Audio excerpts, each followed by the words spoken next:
Tensions autour de la crise ukrainienne oblige, croissance, climat et Ebola sont passés au second plan lors de la première journée du G20 à Brisbane. Des tensions telles que Vladimir Poutine, cible des critiques occidentales, a décidé d'écourter son séjour en Australie.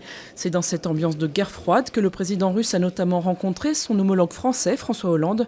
Une discussion où la question de la livraison d'un Mistral à Moscou, autre sujet qui fâche, a été soigneusement évitée. 34 ans après les faits, l'auteur présumé de l'attentat contre la synagogue de la rue Copernic à Paris est mis en examen. Tout juste extradé du Canada, le Libano-Canadien Hassan Diab a toujours nié son implication. L'attaque avait fait 4 morts et une quarantaine de blessés. Premier attentat mortel commis contre la communauté juive de France depuis la Libération. Cet attentat avait profondément marqué les esprits.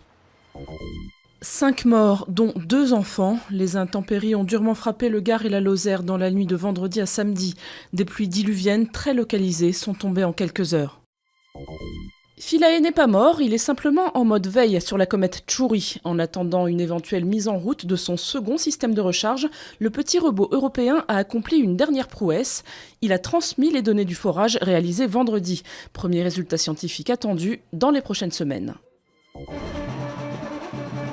Le Brésil n'est pas une monarchie, mais il a tout de même élu son roi et sa reine. Des monarques qui auront la lourde tâche d'ouvrir le carnaval de Rio en février prochain. Grâce à leur déhanché et leur talent de danseur, ce sont Clara, Cristina et Wilson qui ont gagné le titre de souverain.